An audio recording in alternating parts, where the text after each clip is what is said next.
Great. Hello, everyone. My name is Phoebe Khagame from M-Shule and the moderator for today's session.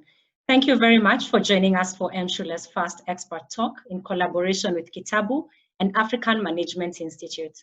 In light of COVID-19, all of us have been forced to relook and reinvent how we carry out our operations, both internal-facing and outward-facing interactions. A majority of the organizations represented today are big on training, and before COVID, had successful offline in-person training programs. These programs have now been stopped either temporarily or permanently because of the restrictions that make in-person training impossible.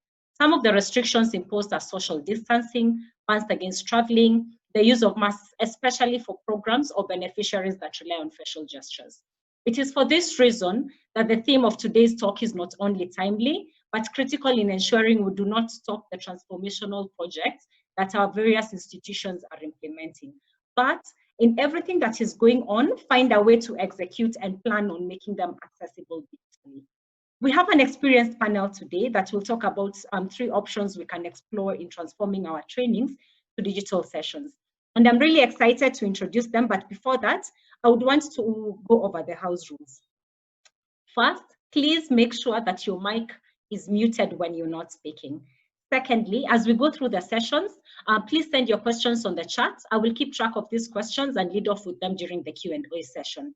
Lastly, we will be sharing a recording of the session as well as additional information and contact details of these organizations. Now that we have established that, let's get to the most interesting part of the program where all of us have eagerly been awaiting. I'm really excited to open the floor for our esteemed speakers who represent 3 organizations that cover solutions over SMS, web, and video. I will ask each of them to tell us in a minute or less about the organization. To start us off is Sara Cohen. Sara is the head of learning at M-Shule. Sara is an expert instructional designer with a long track record of creating impact-oriented content for organizations across East Africa. Sara has a particular experience in areas of business and financial literacy, life skills, primary level math and English, project-based, and also experiential learning. She has been living in East Africa for more than 10 years, which has helped to contextualize and further hone her skills. Sara, welcome. Please tell us briefly about the organization you work for. Thanks so much, Phoebe. Hi, everyone. So M-Shule is the first personalized mobile learning platform in Africa to connect any learner with tailored training, capacity building, critical information, and analytics, all through SMS. Meaning mobile school in Swahili, M-Shule this platform uses adaptive technology, skill development, information campaigns, and data collection to SMS. Then M-Shule analyzes user data and provides insight to key stakeholders and organizations to power better support, follow-up, and collaboration.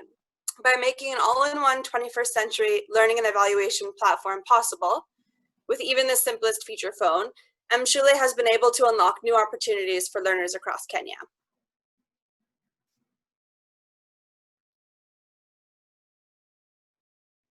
Thank you, Sara. Next, we have Tonee Ndungu, founder and CEO of Kytabu. Tonee is an innovation architect and techpreneur.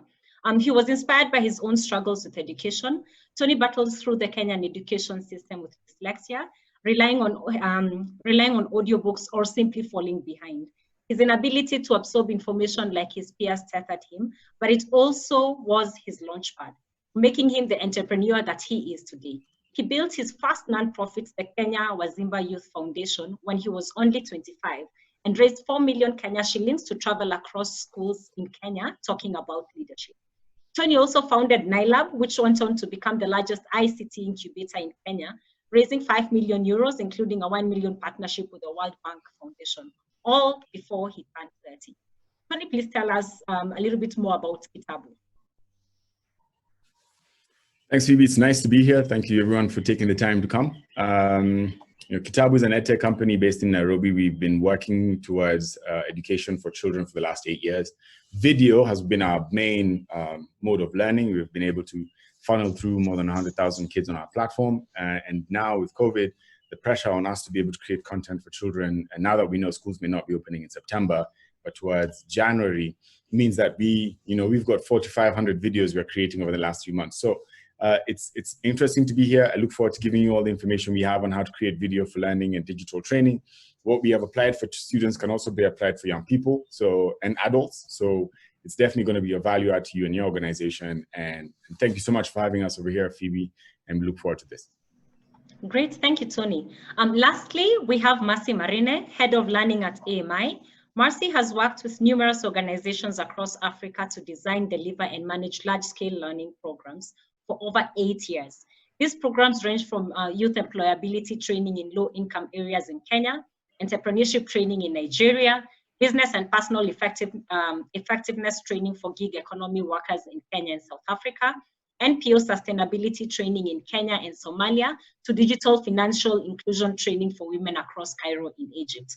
Prior to joining AMI, Marcy worked at various Kenya universities, spearheading digitization of learning content and supporting students and lecturers through the shift from face-to-face lectures to interactive e-learning programs. Marcy, karibu, and please tell us a little bit about AMI. Thank you so much, Phoebe, for that glowing introduction. So AMI is a social enterprise whose goal really is to enable ambitious businesses across Africa to grow. And the way we do this is through providing businesses with practical skills and tools that they need to grow and scale up. And we also offer management training programs to help companies build motivated and productive workforces, as well as work readiness and entry-level programs for young people starting their careers. So all these programs are offered through a blended methodology, delivered either fully virtually or back in normal times, of course, with a bit of face-to-face sessions. So I'm really excited to be sharing today our experience in designing and running these kinds of programs.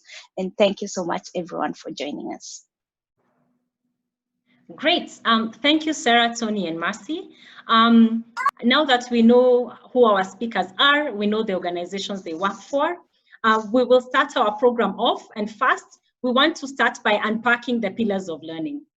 There's principles guiding pedagogy, which is a child-focused teaching approach, and andragogy, which is adult-focused teaching approach, are essential to the success of any digital training program. I will ask our speaker, Sara, to tell us how to tell us and also help us understand what tips we need to look for in these digital programs. Sara? Thanks, Phoebe. Phoebe, can you enable me to share my screen? Sure.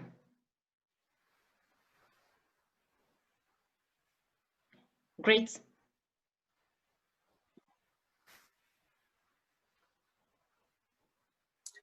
Great. Can you see that? Yep. Okay. So, sorry, just a second. So as Phoebe mentioned, I'm going to start by giving a brief background on learning theory and its implications for digital learning and training.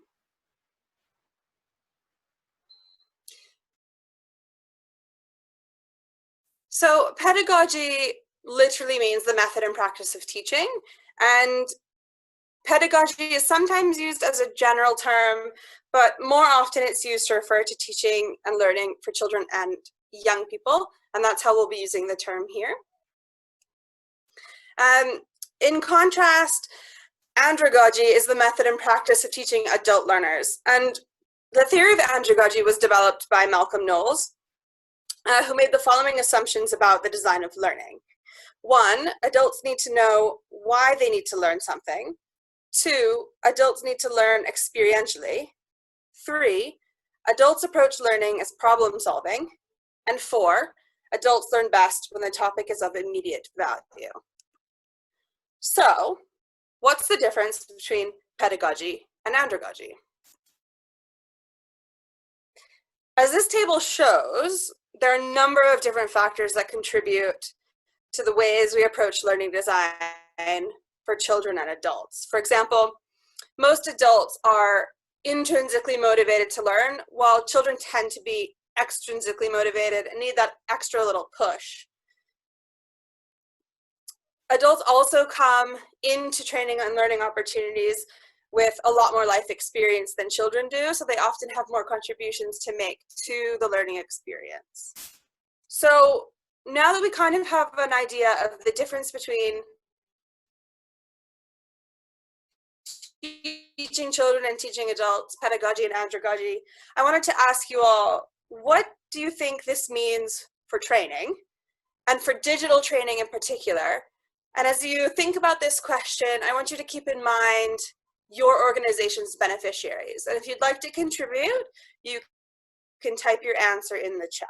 So I'll give about a minute for that.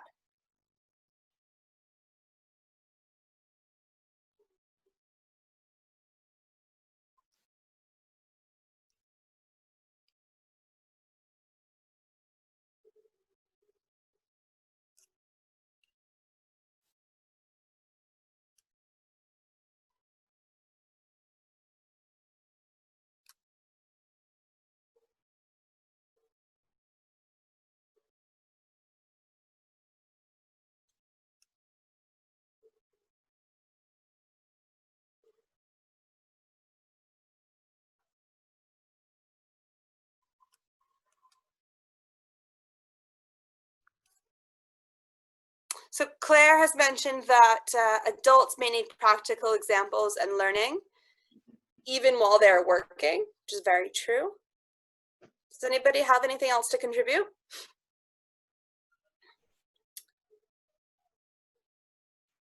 Someone has also said the methods of delivery may vary.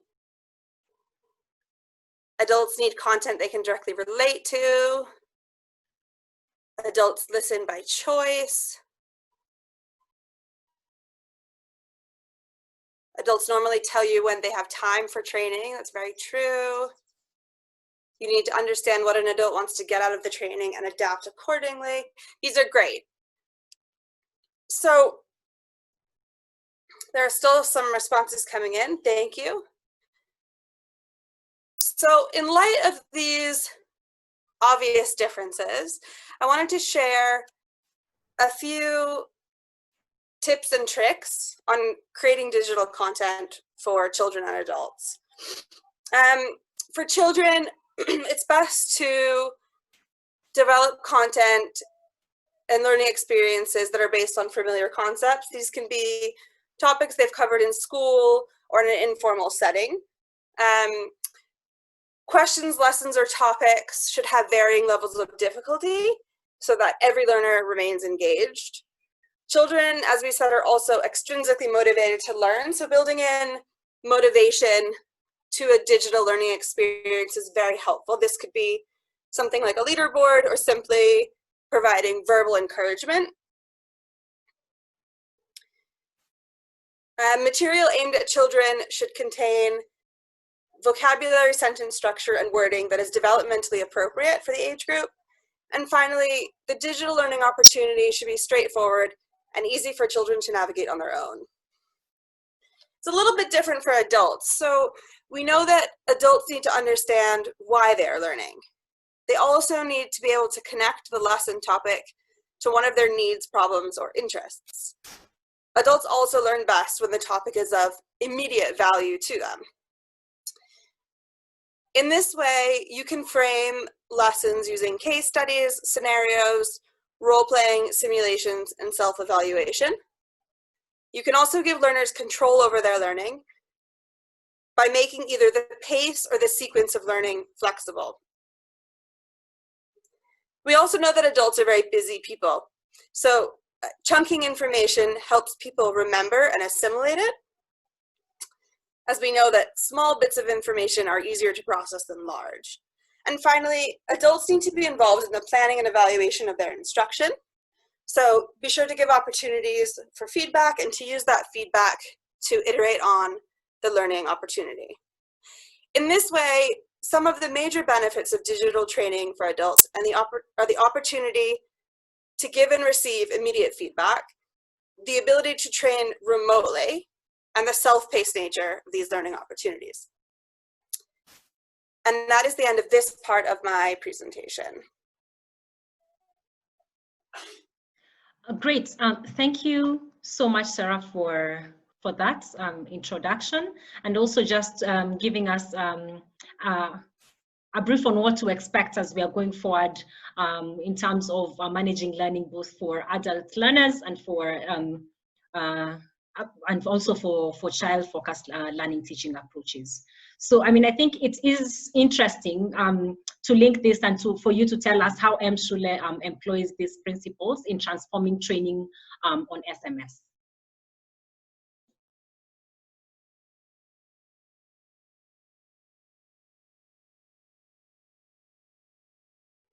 Thanks again, Phoebe.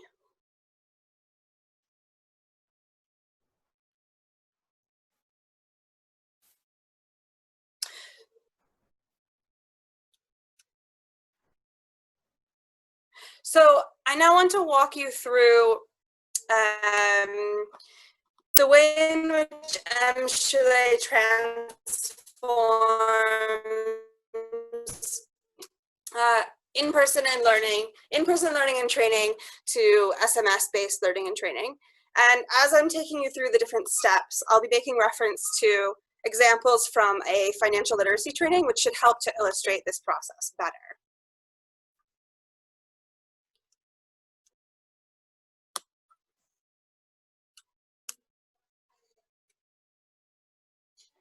So we know that video and web-based training are very common, and they're typically easy for people to visualize.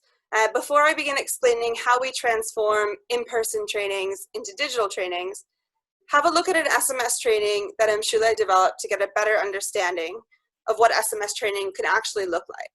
You'll see examples of a scenario and some multiple choice questions being presented to the learner.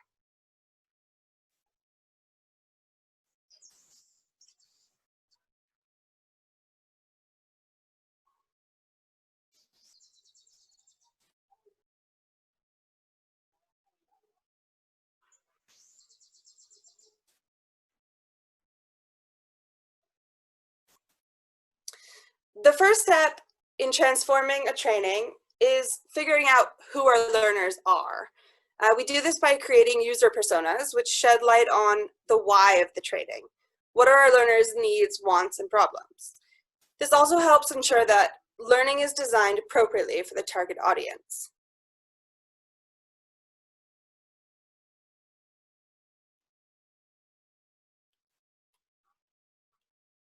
The next step is to gather existing materials to use as a starting point. These might be in-house materials.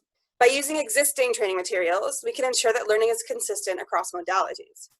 Sometimes we need to supplement with external research depending on the volume of content desired. That research is conducted by our experienced learning team. The third step in the transformation process is creating a scope and sequence. This might take the form of the image that you see now or a knowledge map. The scope is the breadth of material to be covered, such as the topics and subtopics, and it depends largely on the wants, needs, and problems of the learners as identified in the user personas. The sequence, on the other hand, is the order in which the material is covered. Like I had mentioned before, it's best if sequencing can be flexible for adult learners, but if that's not possible, we try to organize the topics in a logical way and so that they build upon each other. Next, we use the scope and sequence to break down topics into bite-sized chunks. So from topics, we get subtopics, individual lessons, and then individual content items. We know that smaller chunks of information are easier to process and ensure a higher rate of retention. When designing lessons, we also make sure that each lesson is able to function as a standalone learning opportunity. Because we know that adults move at their own pace and may sit down and only do one lesson at a time. After breaking down our content, we use our user personas to develop a scenario or story that the learners can relate to. And this is the start of the actual content creation process. All of our adult training content begins with a scenario or a story that is relevant to the learners. As we know, adults learn best when learning is couched in highly relatable, problem-based scenarios. The development of these scenarios is again informed by our user personas and is highly contextualized. In a financial literacy lesson on personal budgeting, you might find a scenario in which a family runs out of money each month before the end of the month and wants to break out of this cycle. Once this scenario has been presented, learners are taken through a series of multiple choice questions. We use multiple choice format because it lends itself to easier data collection and analysis than with things like open-ended questions. And these questions are created to, when we create these questions, we ensure that the learner can answer them using either their own prior knowledge, the scenario that's presented in the lesson, their critical thinking skills, or a combination of the three. In a financial literacy lesson on accessing formal financial institutions, for example, learners may be asked about the benefits of formal institutions, even when this hasn't been explicitly presented to them in the scenario.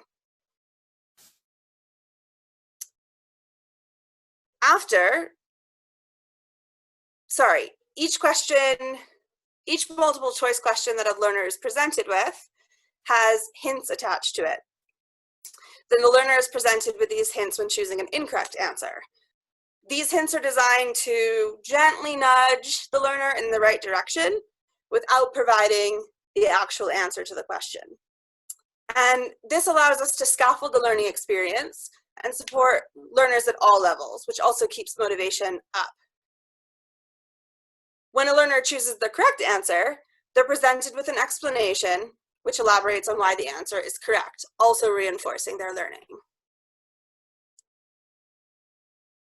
Once learners have answered all of the multiple choice questions for a lesson, which are typically 5 per lesson, they're presented with a related practical activity to try at home, which can help concretize their learning from the lesson. In a financial literacy lesson on budgeting, personal budgeting, we might ask learners to create their own budget, follow it for a month, and record the outcome. This will necessitate using what they have learned during the lesson. Finally, our content undergoes rigorous testing. We pay keen attention to all feedback given, then use this feedback to improve on or expand the learning experience.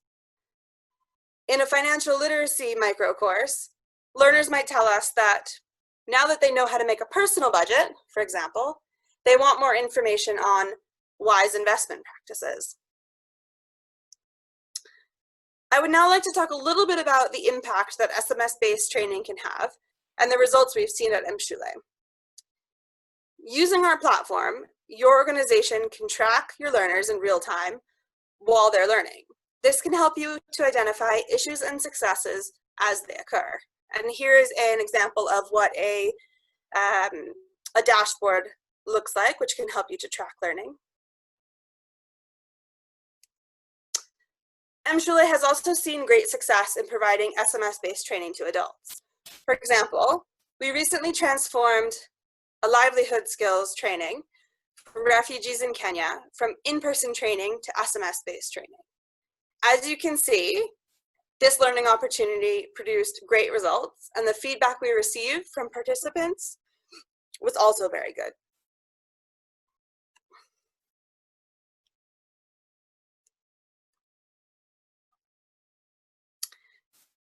This slide has a bit of contact information for M-Shule. Please feel free to reach out to us to discuss how we can help create a customized SMS learning experience for your organization. Thank you for listening. Thank you very much, Sarah, for that presentation and for taking us through the process that M-Shule goes through while transforming in-person training or huge amounts of content into what is accessible via SMS. Next, I will ask Tonee to let us know how this compares to the process that they have at Kytabu, how they go through the process of transforming physical or rather in-person training to video. Tonee?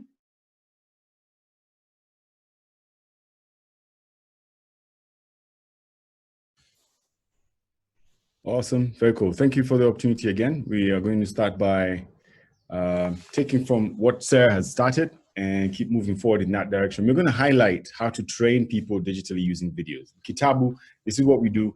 We target young people, predominantly students in primary and secondary school, but we can scale some of the issues onto adult learners. And there's also a group in between, which is like young professionals. And we'll talk about that in a second. But first, let's talk about how to train people digitally using videos. So it's extremely critical to understand three parts. What are the essentials of carrying out video learning, how to maximize the impact, and how to manage performance. These are the things we'll highlight. And in Kytabu, what we do is we have a 5-step process. This is a 5-step process. First, we define the content. So we're very specific about what we want to put across. We crumble the ideas, which basically means we make it very granular and simplified. We create a fun story, and stories always have to have a start, a middle, and an end. We then choose an approach. Do we want to make it an animation, which is a cartoon essentially? Do we want to make it a live short where you have a person, much like what we're doing now? Do we want to combine both of them, an animation or a live short? Or do we want to do a screencast? And I'll show you what that is in a bit. And then finally, we choose the right actor, right short samples, and the right voices. So these are the 5 steps we take when you're creating a video journey at Kytabu. So let's go up. What does that look like? But before we start, it's important to always have these things as an underlying principle. The first is it must be easy to follow. The second, visually dynamic. So as you can see in my presentation, some things are moving around just to keep you engaged and interested, because how many Zoom calls have we had in the last 3 months? Like 4,000? It's exhausting doing this over and over again.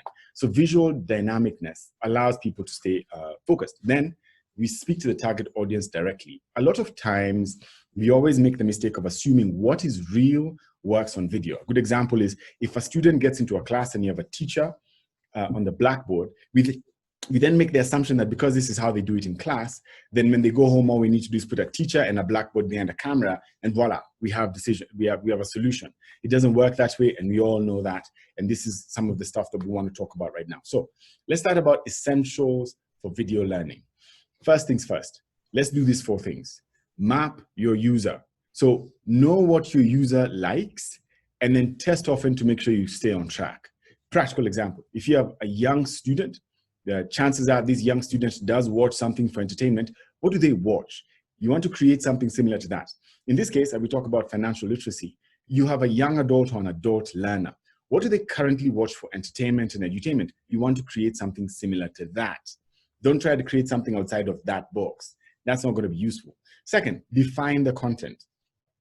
Know what you want to deliver, and then break it down to ideas specific to what you want to deliver. Then define in which way you want to deliver it. Number 3, simplify, simplify, simplify.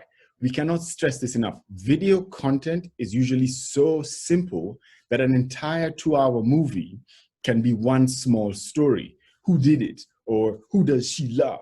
Or we have soap operas that are 9 years long, just discussing who is in love with who. It's very simple. It's one idea. Focus on a single idea, keep it short and sweet, and be clear and concise. And then finally, create this into a process. Make number 1, number 2, and number 3 a process that goes over and over and over. Essentially, what you're trying to create is a factory. So then let's talk about what mapping the user looks like. So we said, know what your user likes and test off and stay on track. So for pedagogy, which Sara talked about earlier, this is what a child student would watch essentially from Kytabu. Hello, friends. In this lesson, we're going to explore whole numbers. And in particular, we're going to discuss the place value of whole numbers.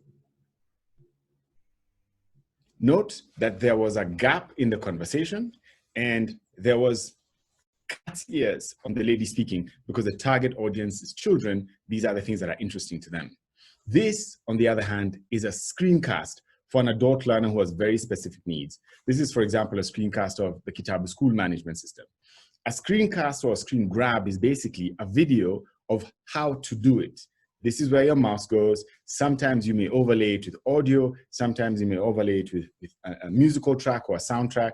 But most times, it doesn't even have anyone speaking. It's just a screencast or a screen grab of simply how to. Now, when we dive into the content specifically, and we highlight the thing in the content we want to talk about, one of the things that is critical is making sure that the content itself addresses the issue in a set of number of ideas. I want to repeat that. The content highlights an issue in a set of numbers of ideas. Let me give you an example of what that looks like. Let me see if this is going to play. I can see a little thing here. If it doesn't, we'll just jump on to the next one because it has something similar. Yeah, it's giving me some trouble. I'll jump on to the next one. The next one, again, is simplified content. Again, the same clip. It should play. It's giving me a little trouble to play. I don't think I have internet challenges right now. But what we'd have seen in this is how to keep 1 or 2 ideas maximum, just simplifying the ideas and making such that you can be able to see the simplicity of the idea in the video. I'm going to come back to these. I'm not sure why they're not playing. They were playing, you know, technology is very interesting. It was playing earlier. Let me see if I can just play it this way. There you go.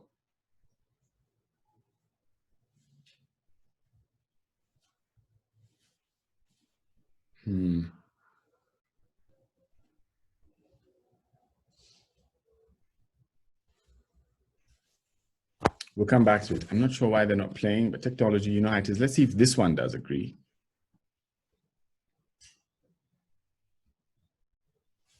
No, both of them seem to be giving us some trouble. We'll get to it. Anyway, what you'd have seen in that is how to explain the simplicity of ideas. But back to our presentation on making it the process now.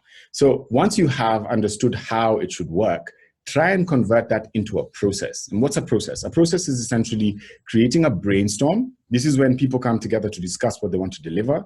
Then creating a sketch. This is a very quick, so what do we want to see visually, which also doesn't take as long. A brainstorm and a sketch should each take about an hour and a half.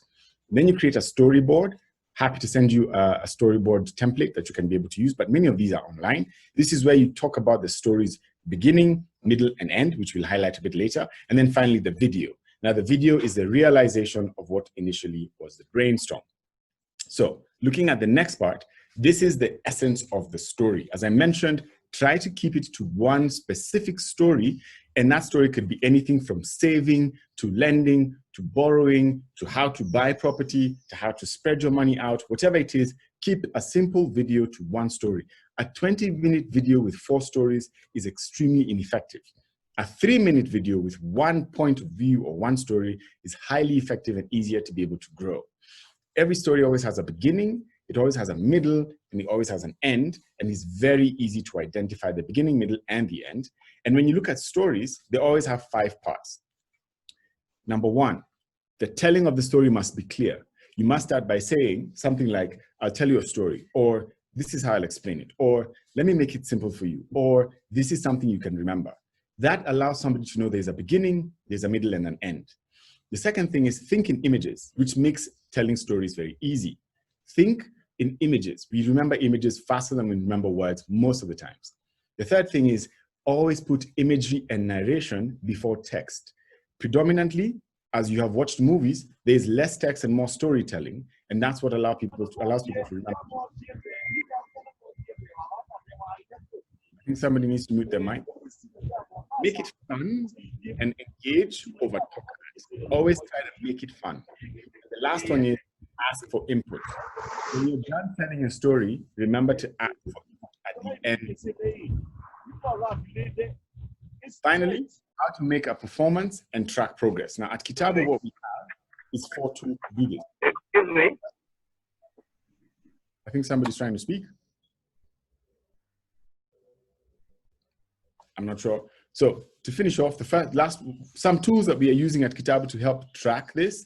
First, we have a school that tracks our videos that are being used by students.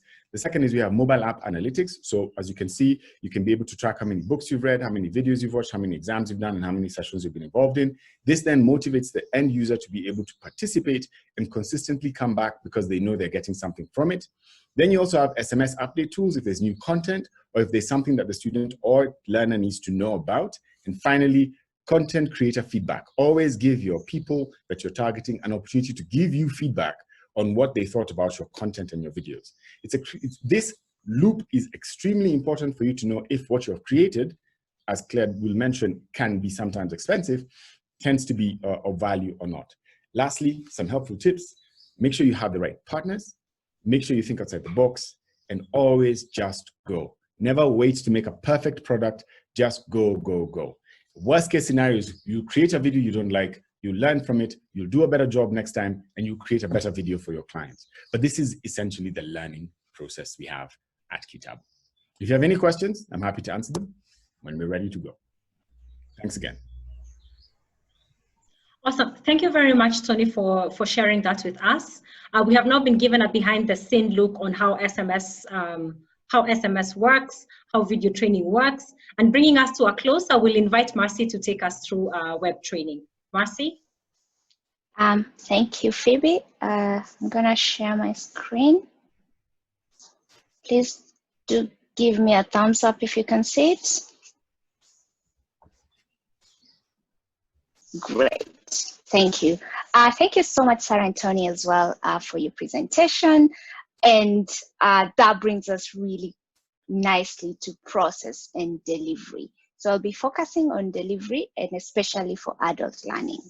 And one of the main questions that people often have, particularly when transitioning to virtual learning, is, does it really work? Right? Can you represent the same experiences, same quality that you have in face-to-face sessions when you go online? And of course, my passionate answer would be yes. But as Sara mentioned, it all goes back to how people learn. So I'll be focusing quite a lot on that as we create learning. So Sara mentioned andragogy, and I'm sure you picked up quite a bit on how adults learn best. And for some of you probably have come across, and it's around, doing and experience, and you've shared this in the chat as well. And what face-to-face training does best is create those emotive experiences that are really memorable. And I'm sure all of us have been in training sessions where, we came out feeling really great. But as learning research has shown, in a month or two, you barely remember what was covered. So to transition from face-to-face to effective virtual learning, you need to always draw from those principles of how people learn and apply these principles to your design, to your learning, training, and so on. And so, of course, one of those core principles, and some of you have probably come across it, is the 70-20-10 principle, which says that you learn most on the job and through interaction and collaboration with others. And you can notice here the interesting bit is that, structured events such as formal learning, workshops, courses, only account for 10% of your learning. And so in this presentation, I'll be sharing just how this looks like in practice. So with these principles in mind, Sara and Tonee talked a bit about, the first thing you need to understand is the learner's need. And a lot of you have told us, you need to dig a bit deeper. When it comes to adults and what motivates them, you need to really get into what does success really look like for them. You need to let them show you what would that, let them show you, don't tell. Can they give you examples of how that shows up in their business, in their workplace, for you to really be able to identify where the gaps are? So, and based on these needs and behaviors, what practices do they need to adopt? What would lead to sustained change? So let's imagine using Sara's example that you want to train entrepreneurs on financial management. So you could have a session on how to use financial records, for example, but does that solve the underlying challenge? So probably not. And what you want is for entrepreneurs to really adopt financial tracking habits in their business, and this does not happen in a day. And so for us, learning is not an event, it is a journey. So as a learning provider, you need to go beyond just thinking about what's that workshop that will help communicate the knowledge that I need these participants to go with. And this is where virtual learning can be really powerful. So depending on your learners' needs, their level of familiarity with the topic, you want to create a journey that really exposes the learners to the steps that they need to either master the skill that you want them to master or embed the practice in their business, in their work, in their daily lives. And you do this by providing them with the practical tools to do so. So for entrepreneur example, maybe they're struggling with basic bookkeeping. Do they have the skills and tools to analyze their records and base their decisions? Can they answer basic questions about that? So in learning design, ideally what you want to do is create what are called oops moments. And that's the moment of realization, that of how much you do not know. And some of you might have come across this learning staircase.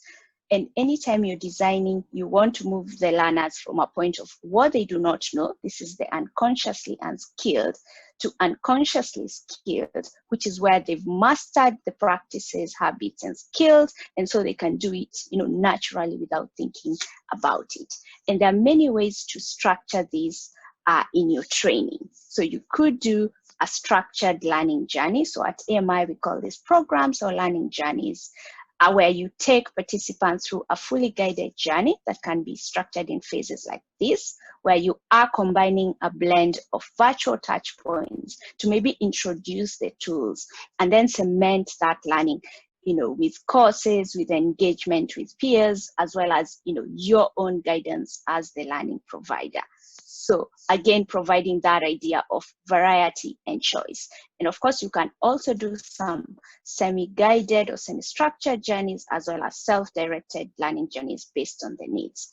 So for entrepreneur example, provide them or expose the failure points. So for example, a diagnostic of what they're missing in their business and how that impedes achievement of their business goals. So how does me tracking my finances lead to more money in my business?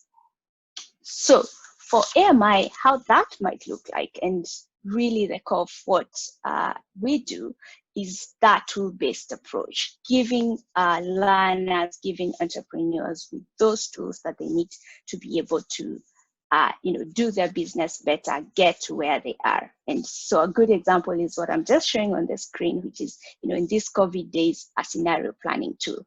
And what you'll notice is we use case studies, scenario simulations to really help crystallize the learning. And for each tool, you could give them a sample like this one and a template to use. And what you're trying to do is really highlight what are the key things that you need to consider, what are the common failure points, how does that look like in your business. So the second element, going back to the principles of how people learn, is the 20%. So are you providing an avenue for communities of practice? So this is the 20% contribution of peer learning. And whether you're doing this through virtual classrooms, WhatsApp or text as Claire shared, through videos, through TikTok. So whichever way that your learners communicate, are you offering them that avenue to collaborate with each other? So for AMI, for us, that looks like, like this. This is an online social forum where people can work with smaller groups, can work through problems together. So as you think about, transitioning to web or whatever system that you want to use, does it provide that avenue for people to easily connect, ask questions, and find the tools that they need? Yeah? And so, of course, lastly, you do have the learning content, which, as we've said, addresses 10% really of your learning bit. So, and this could either be formal or informal, so like toolkits or courses. And as you think about how to design those, the focus, as always, is on application. And you can integrate knowledge checks, such as quizzes, to just see how are people doing, what's the progress being made. So for AMI, for example, you would follow a specific format of, you watch a video. Tonee told us about how to create such videos. Then, the video describes how do you use this tool in your business, in your organization. Yeah? But the one thing we need to consider is also, as you think about web training, it is most of our learners have connectivity issues. And so you need to, as you design, you need to ensure that your courses is designed to use low bandwidth. And you can use this by designing, for example, smaller videos using vector images as opposed to pictures, or live, sort of live animation or live videos. Or you could also design apps, or at least get apps that have less screens and therefore smaller. So whenever possible, try and allow for offline progress. But of course, assume at some point learners will need data to sync and download resources or join virtual sessions. And lastly, and probably one of the most important elements, is measurement and tracking. And a lot of you have already mentioned that in the chat, which is, how do you know whether any learning has happened? How do you track what resonates with the learners? And most learning systems provide, learning analytics to do that. So as you think about your program, think about how will you be tracking engagement? How will you be tracking learning? How will you be tracking behavior and results? And for AMI, that means, giving you really simple reports that can help you measure, skills, knowledge, and attitudes. And I think someone in the chat already did mention those are some of the core things that they would want to be tracking.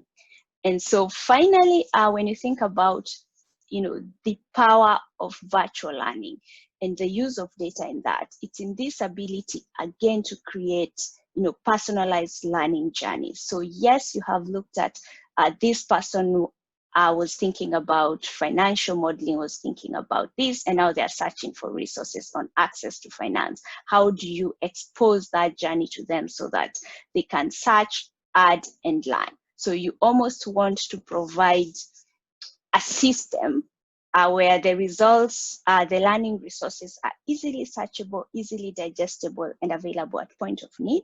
So you need to make sure that you have a comprehensive search function, you have good information architecture and knowledge management. So finally, does virtual learning work?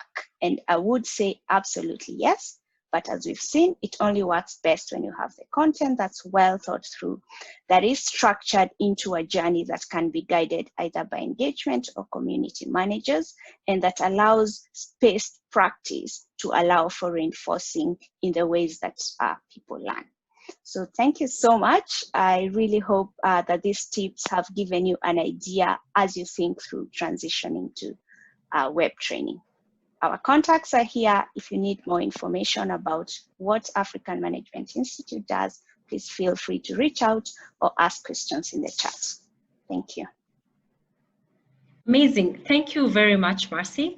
I want to believe that was a really insightful session. Tonee and Sara, thank you as well. We've now seen how the process that you go through in your different organizations in transforming in-person training to digital training. And I can also see on the chat that we are buzzing with a lot of comments and also participants contributing in different responses for different queries that have been raised. Some of this will also be shared with the speakers at the end of the session. I want to believe again that we are now in a better position to plan and also having in place essentials for carrying out digital training. What is done before the process, what is done during the process, and what you need to keep your eyes on as the process is actually going on. And next, I want to ask Claire, who is the CEO of the youngest company represented here today, what practical tips we need to have that you would share with nonprofits or organizations on working with EdTech companies. Claire? Great, thank you so much, Phoebe. I want to make sure we have time for Q&A, so I will do my best to keep this brief. So we've just heard some really exciting presentations and information about how you can actually change your digital training programs change your programs into digital trainings. So I want to give you a few tips that you can start thinking about if perhaps you're bringing ICT into your programs for the very first time, things you should keep top of mind. So first thing is when it comes to the preparation. So where do you even start? So of course, as we know, there's a lot of variety in the types of devices and the types of connectivity that people have. So when you look at your users, the most important thing is that they can actually access your content. So if 50% of your users don't have smartphones or data connectivity, you're probably going to want to go with something like SMS. But if you have users that have some connectivity and smartphones or laptops, you have some more options. So video and multimedia, you know, as we saw with Kytabu, is really good, especially for learners with diverse needs. And then, of course, as Mercy was sharing, web is really, really great for people who have some digital literacy and want some more practical tools to engage with as they learn. The second thing you look at is your content, which again is really going to depend on your user needs. So if you have people who have a very limited amount of time, maybe you're working with small business owners who are always hustling throughout the day, you're going to want to focus on the most important content for them, probably just pick a few high-level topics. But if your users want a more structured course, then you can come up with the core and then also recommended curriculum content. And then finally, when you're looking at data, the data and reporting, of course, as we just saw with all of our speakers, the types of information you can collect and track is really, really key. But you also want to think about the types of data you can share back to your users. So how can they track their own progress and how can they understand how they're performing? So you're going to want to really look at the solutions available and say, you know, how do you share information back to our trainees? Once you've done some preparation and some background research, of course, the big question is how much do these things cost? This really, unfortunately, does depend on the type of program that you're running. So, you know, it could cost anywhere from a couple 100,000 shillings to several million shillings. This can take, you know, a few days to launch. It could take several months. So I really encourage you to work with your EdTech partner to start scoping this out. But here are some things that you can prepare for and think about. So the one thing is looking at the setup. So this is the one-time only cost to launch your project. So that could include things like setting up your reporting dashboard, maybe creating some customized content that relates to your program, generating some reports, maybe doing some user research. So that happens at the beginning of the project while we're getting everything into place. Then when we come to implementation, usually those ongoing costs are going to be charged per user. So how many users you're reaching, the amount and type of content that you're going to want to be sharing, and the duration are all going to inform how much you'll be charged or how much you want to put aside to be able to run these training programs. So if you're thinking about how you want to save costs potentially, you can always talk to your digital ed tech partner about what types of content and features they already have. So it's usually faster and less expensive if you just license some of the information they've already prepared, but it might not exactly match your program needs. However, if you want to create custom content and really directly get the impact you have from your existing materials, that'll be longer, potentially more expensive, but it'll also be more closely aligned to what you've already done. So you can always work with your ed tech partner to also put together a business case or think creatively about how you can really reach that impact on the learners that you want. So this is looking at not just training outcomes, but also the time you can save on monitoring and evaluation, also the increase in team coordination that you can provide. And finally, as you're implementing and iterating on your project, this is always something to keep in mind. Digital training and learning is really, really new, especially in this market. So this is a collaborative effort. So even before coronavirus, this was a transformational time in digital learning and training, and it's really, really exciting to be a part of this movement. So we love when we work with partners who are sharing their knowledge and expertise about their users, about the work they've done, and then we can also share our expertise on our technology and how we can frame content to meet those user needs. So think about collaboration, thinking about starting small, experimenting, and then growing based on the knowledge that you've learned. And finally, don't be afraid to have a couple phases of iteration and reiteration, because that's really going to help you, again, get the impact that you want to have on the learners that you're working with. So, in sum, this is a new age of innovation and transformation and using technology to build skills and transform the lives of everyone in East Africa. And we're all really excited to collaborate and learn from each other throughout this process. So thanks so much. That is it from me. Great. Thank you for that, Claire. You've wrapped it up for us beautifully. We now know what we need to do to get to the point where we transform our in-person training to digital training. And in addition to that, what the next steps should take and how we should handle conversation with the different edtech companies or organizations that we decide to engage. Moving from that, we have received a few questions from the audience, and there are quite a number of encouraging comments that have been shared. There are those who are interested in all the platforms, which is wonderful. We will share the contacts of the different organizations represented here today after the session, as I had said earlier on. Another one is there's an attendee who also strongly believes that digital training can work and will work. So the first question has been, I think was somewhat answered in the comments, but we'll check with Sara if there's anything that she would want to add to that. And that one, well, that was from Lucy, who wanted to find out what advice you would give for as some adult training aspects do not apply for young adults. Sara? Sorry, Phoebe, I didn't catch the question. Could you repeat it again? Sure, no worries. The attendee had asked what advice you would give for young adults training, as some adult training aspects do not apply for them.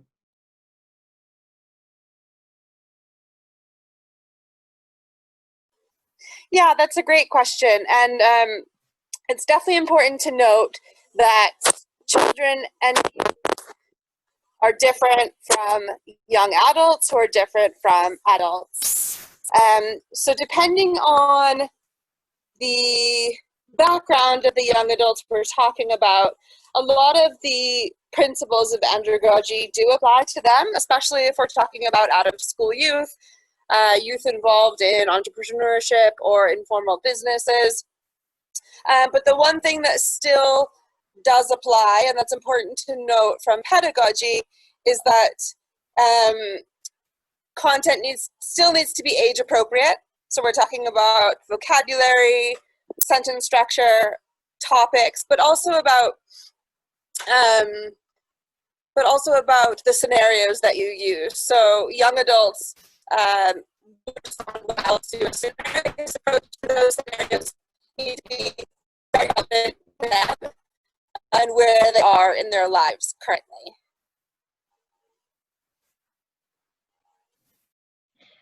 Thank you, Sara. Lucy, I hope that that covers, that addresses your concern.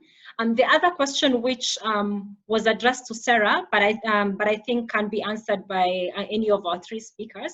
Mercy had also briefly touched on it in her presentation, and that is how you develop knowledge and also work on competence, and whether the training that we offer digitally will be able to assess competence. So Mercy, as you had touched on that while you were winding your presentation, I'll ask you to go first, then Tonee will go next. Thank you, Phoebe. So when it comes to assessing competence, you want to really map out exactly what you want the learners to do. So for example, if you do want them to, let me think, be better communicators, for example. So you want to map out, what does that look like? What does an ideal good communicator look like? And therefore you're tracking that competence by matching what does, what would they need to be able to do that? So is it about, being assertive? Is it about, and how do you observe that, throughout your training to be able to actually show progress? And there are different ways you could do that. So where it is soft skills that require feedback, and I think as Esther has asked about coaching, where it is soft skills that require talking to each other, you can't give feedback, and that's where you build in systems such as peer learning, buddyship, having mentors, having coaches to do that, and those are also able to give subjective feedback. And then in terms of using the systems to do it, simulations are one way of doing it. So you can give people examples of a problem, and then they try it out, and then you can track how well are they able to deal with that. So I hope that's helpful. Sure thing, thank you, Mercy. Tonee, is there anything you would like to add?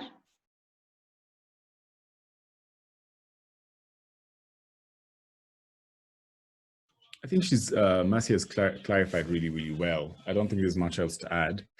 Yeah, and she's done a phenomenal job. I was trying to figure out a way to tell it a different way, but she's done a phenomenal job of answering the question. Awesome. I think we will take two last questions because we really don't want to run over time.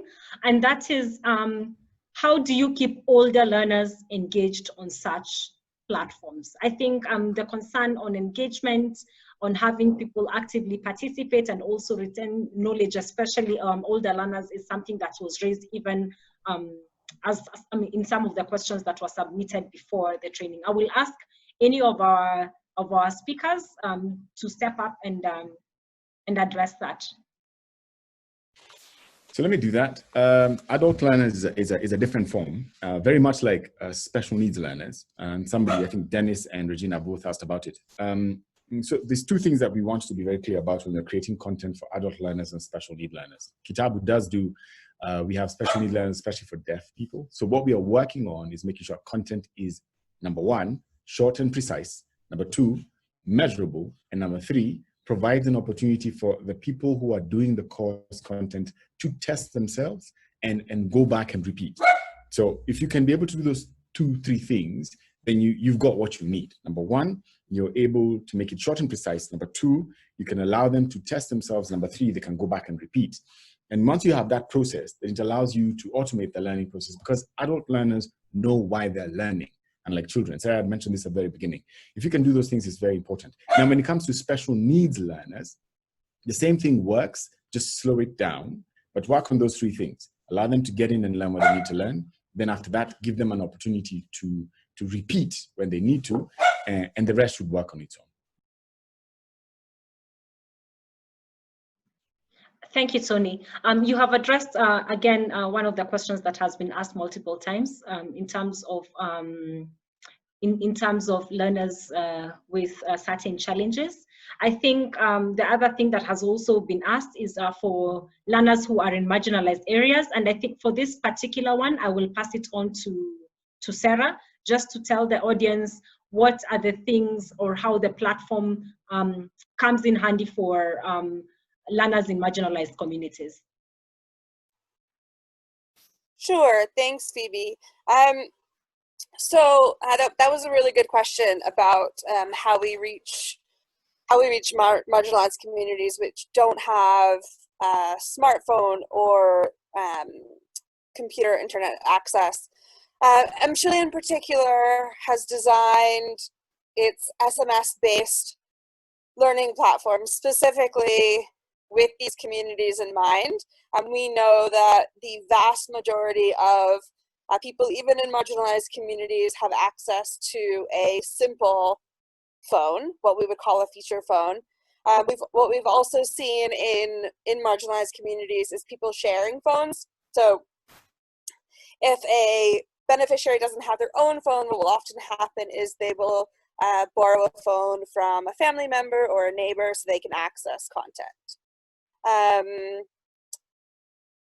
And again, M-Shule in particular, our learning platforms do not require internet access or a smartphone. So I hope that answers that question.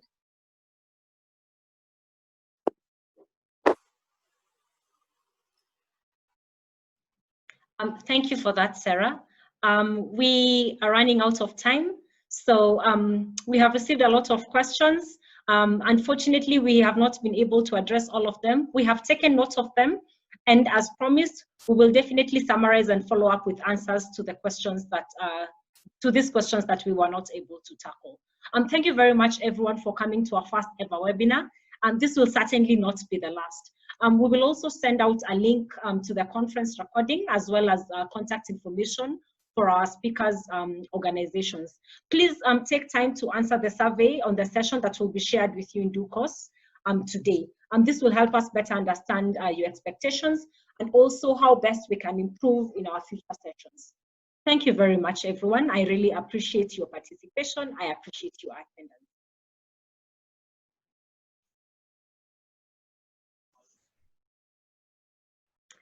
Thank you. And also thank you very much to our speakers for making time and preparing your presentations for us today. Have a lovely day, everyone. Good day. Bye.